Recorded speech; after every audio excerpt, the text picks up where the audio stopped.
Welcome back to GSMC's Down by Contact Sports Podcast. I am your host, Jeremy Lapidus. Today is Wednesday, March 5th, if you are just tuning in. We just finished going over LeBron James hitting 50,000 career points. In this segment, we turn our attention to the rest of the NBA. The NBA Power Rankings coming up next here for you in just a second, but before we do, remember, if you would like to be an even bigger part of the show than you already are, all you need to do is go to gsmcpodcast.net. Or if you're on YouTube, you can use that super chat feature. If you do either of those two things, a message should pop up on the bottom of the screen for you, me, and everybody else around the world to see. If you do have a burning question about sports, anything at all that you would like to ask, go ahead and throw that in the comments. Throw it in the chat. I will get to it as soon as I possibly can. I appreciate everybody so much for sticking around, talking some sports with me here on a beautiful Wednesday, March 5th. But like I was saying, we are going to get into our NBA power rankings here in just a second. And starting off at number 30, it's the Washington Wizards once again. This is the closest the Wizards have been to not being number 30 in the NBA power rankings for a very long time, as the Charlotte Hornets have dropped 7 straight games. But the Washington Wizards, despite playing a little better and playing their opponents closer, still struggle to win games. They've got a big one against the Utah Jazz tonight, in which they're currently winning. But this is a bad team. This is a team that is fighting for the rights for Cooper Flag, and this is a team that will continue to be near the bottom of the power rankings and scratch and claw their way, attempting to get out of that number 30 spot. At number 29, it's those aforementioned Charlotte Hornets. The Charlotte Hornets have lost 7 straight basketball games. This is a team that just has nothing left in the tank. This is a Charlotte Hornets team that it's just bad. They might end up getting that number 1 overall pick. Injuries have hurt them. They just have not been where we expected them to be after the start to the season that they had. At 28, it's those Utah Jazz, right? This is a team that doesn't have a lot going for it. Unlike the Wizards or the Hornets or a lot of these teams at the bottom, this is a team that doesn't have a lot of young, raw talent. This is a team that just is kind of stuck in no man's land. They're bad, but they don't really have the guys that are excusable to say, hey, we've got a future here. They can get a good draft pick this year in a pretty loaded draft class, actually. Maybe they can start to build towards something, but for now, as it stands, the Utah Jazz, just a little better than the worst in the NBA. At 29, it's the Toronto Raptors. I like this Raptors team a lot. It just hasn't really clicked this year as much as it did last season. This is a Raptors team that if they're able to turn it on with Brandon Ingram, they've got the pieces in Scotty Barnes and RJ Barrett and all these guys to make a little bit of noise. They just need to get the right system in there, and I think this is a Raptors team that could make noise in the NBA play-in next season. At 26 is the Pelicans. They have been a different team ever since Zion Williamson came back. And it's not getting as much coverage or as much love as it should because Zion Williamson is amazing. He gets clowned on all the time for not living up to the outrageous expectations that we all put on Zion Williamson coming out of college. The next LeBron James, the next big thing, the next one that's going to be the face of the league. He struggled with injuries, he struggled with his weight, but he's come back healthier than ever, in the best shape of his life, and he has come out dominant. If you remember the last time he was out there healthy in the playoffs, his first real playoff experience against the Lakers last season, before he got hurt, he was putting on a masterclass of a game. And in the 5 games that he's been back, this New Orleans Pelicans team has looked like the team that we all expected them to be, more than the team that they have been all year long. So next year, if they're able to stay healthy, if they can reload, this is a Pelicans team that I really do think could be a really, really dangerous team in the West. At 25, it's the Nets. They have a couple guys that are ready to just explode for 50 points any given night. But that is not what you want when you're trying to tank, right? This is a team that very openly is trying not to be good. They traded away Dennis Schroeder this season because they were being too good. They traded for their own draft picks back because they expected to be bad this season. They've been a little better than they expected. They're going to be fighting for that lottery pick. They desperately need it, but this is a team that any given night could come out and play like a pretty good basketball team, but it's not. At 24, it's those Philadelphia 76ers. Joel Embiid out for the rest of the season. Paul George is playing a little bit better, but still injuries hit this team hard. It's been a very disappointing year for the Sixers. They were expecting to go out with the addition of Paul George to compete for that Eastern Conference crown. Instead, they're down here with the basement feeders. It is absolutely not what they predicted was going to happen. It's a tough look over there in Philly right now. At 23, we have the Chicago Bulls. There's a little bit of hope in Chicago. They've got a lot of cap space. They've got a couple guys that have started to play better down the stretch, but this is still a Bulls team that is fighting for a lottery / maybe a 10 seed. It depends on the night. They come in and sometimes they look like they could compete with half the teams in the NBA, and other times they look like they're playing at a level where they shouldn't even be in the NBA. This is a Bulls team that's just not very good, much like a lot of these teams that we've covered at the bottom so far. At 22 is the Spurs. This is a Spurs team that has a lot of pieces. De'Aaron Fox is playing pretty solid. Chris Paul was playing pretty good this season. You've got a lot of young guys coming in and playing good basketball, but this season all kind of fell apart when Victor Wembanyama went down. This is a team that you can see the vision with. This is a team that when you look at what they've got going with the pieces, their young core, if they get one more solid piece, one more like stretch 4, stretch 3 kind of guy to come in and play with Wemby, this is a team that could be pretty dangerous in the Western Conference as long as Wemby comes back healthy next season.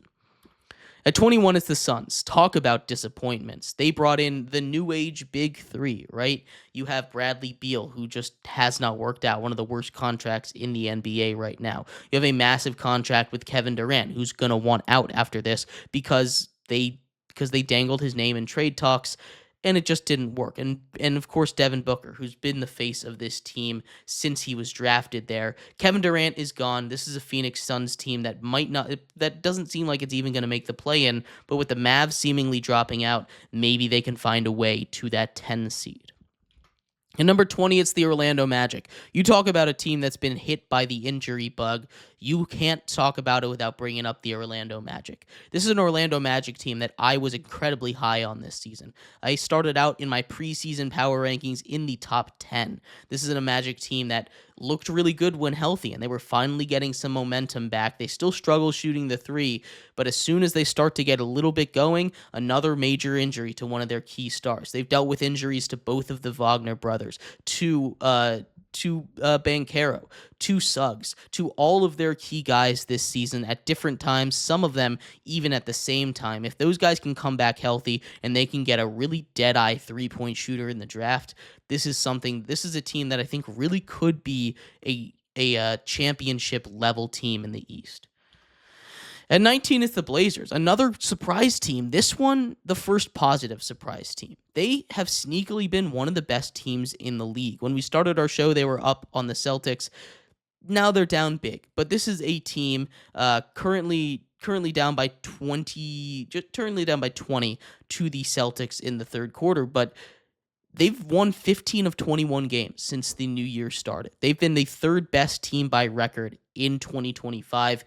They're young guys, especially Deni Avdija has really brought in has been really a massive difference for them since coming over from Washington. A change of scenery has done wonders for him.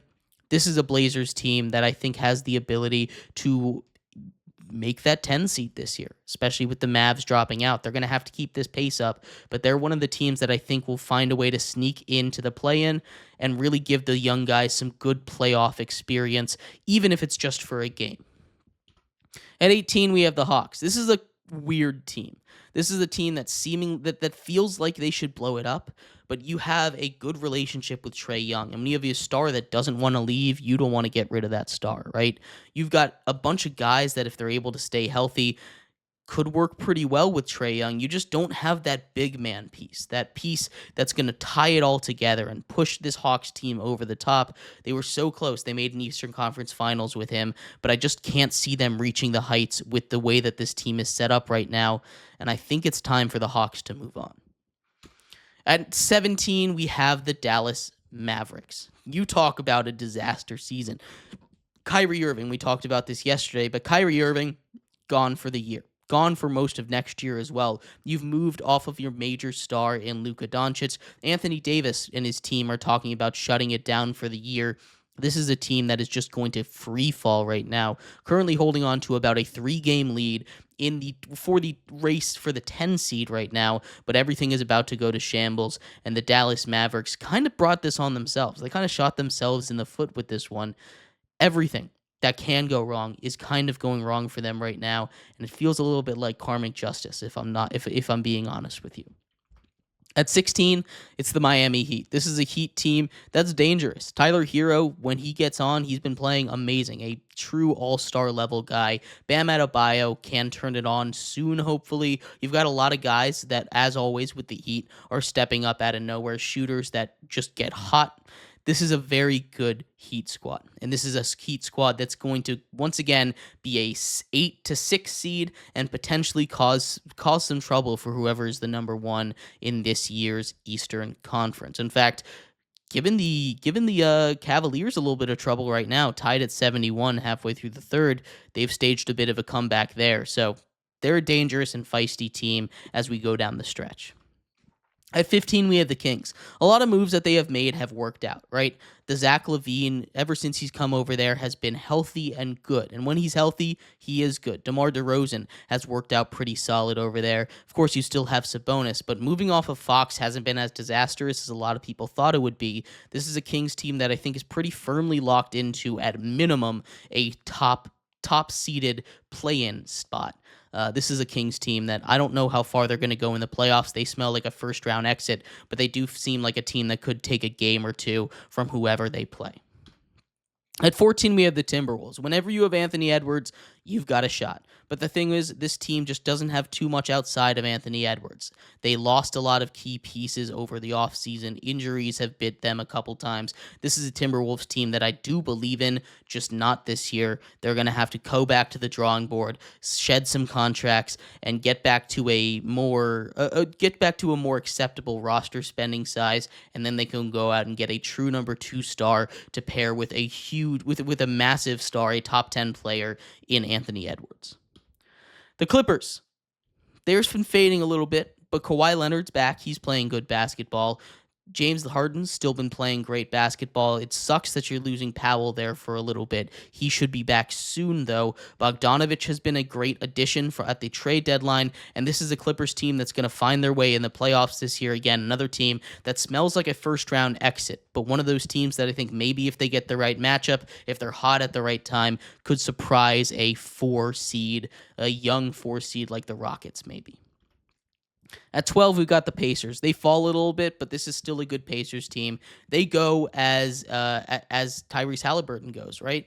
And this team is just not consistent enough for me to love them. This is a team that when they're on, as we saw, they made the Eastern Conference Finals last year. They gave the Boston Celtics the best fight that any other team gave them despite only winning 1 game.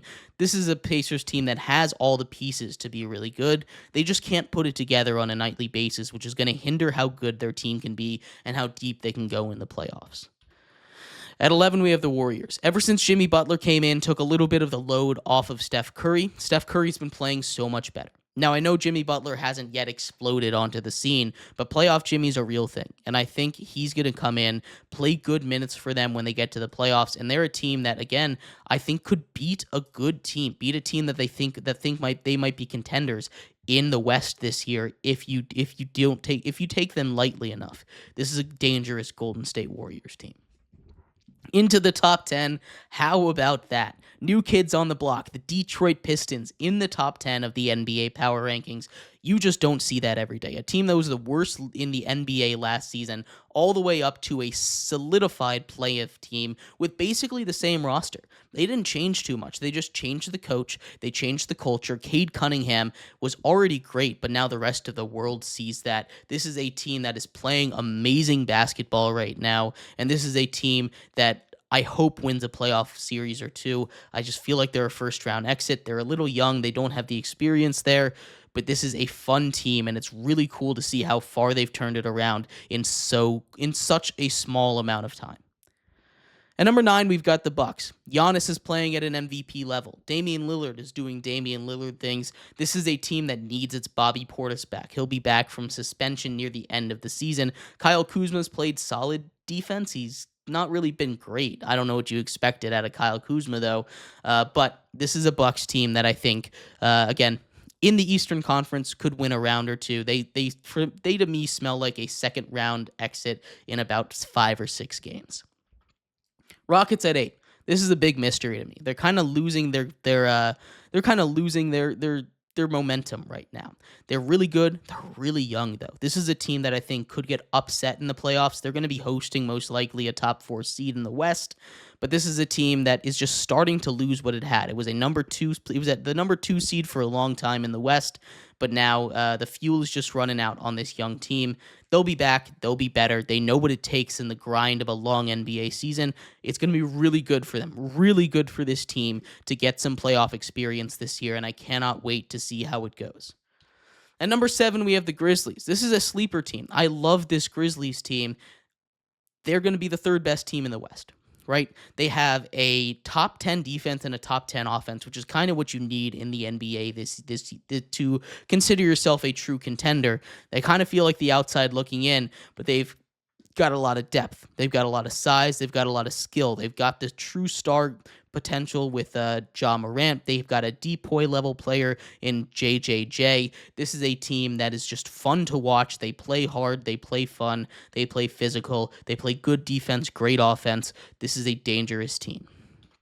At 6, we have the Knicks. If they can shore up that defense a bit, they're a team that would catapult probably even to number 3. But their defense just isn't consistent enough. And again, I always have my concerns with the Tom Thibodeau teams. I'll bring it up week after week. Injuries have started to mount for this team, and we saw what happens in the playoffs when you run your stars out for 45 minutes a game. It can catch up to them. Now, these guys have done it for a while. I'm just a little worried about the future for this Knicks team. At 5, we've got the Nuggets. Whenever you have the best player in the world, you've got a shot, right? And this is a Nuggets team that continues to play great basketball. They're going to be a top team in the West. They're going to be a true contender in the West. I think they're the bottom of that true contenders list. Denver Nuggets are the number 5 contender in the NBA for me as far as winning a championship goes. And I think as long as you have Jokic, they're going to be a real tough out in the West.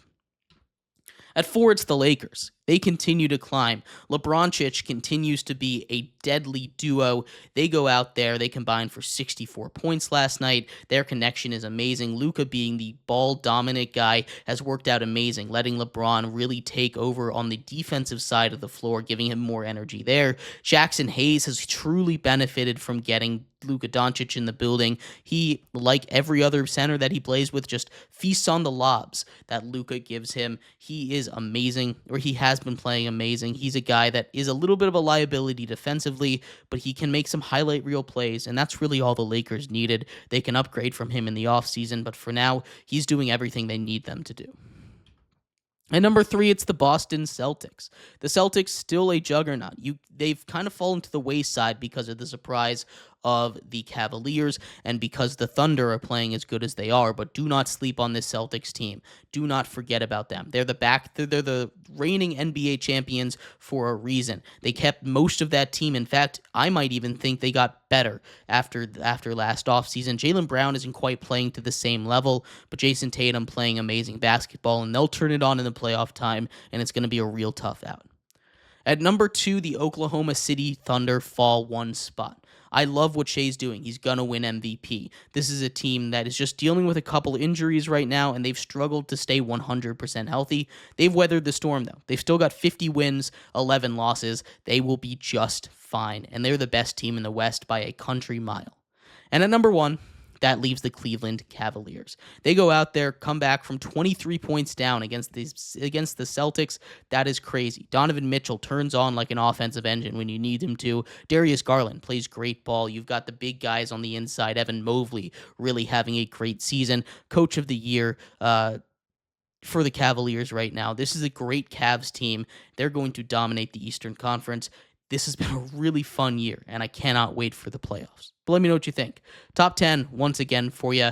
Pistons, Bucks at 9, Rockets at 8, Grizzlies at 7, Knicks at 6, Nuggets at 5, Lakers at 4, Celtics at 3, Thunder at 2, and the Cavaliers at 1.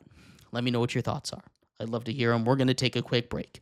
When we come back, we turn our attention to our continuing series. Today, we talk about what the perfect offseason might be for the Detroit Lions as we finish up the NFC side and head over to the AFC tomorrow. We'll be right back here on GSMC's Down by Contact Sports Podcast.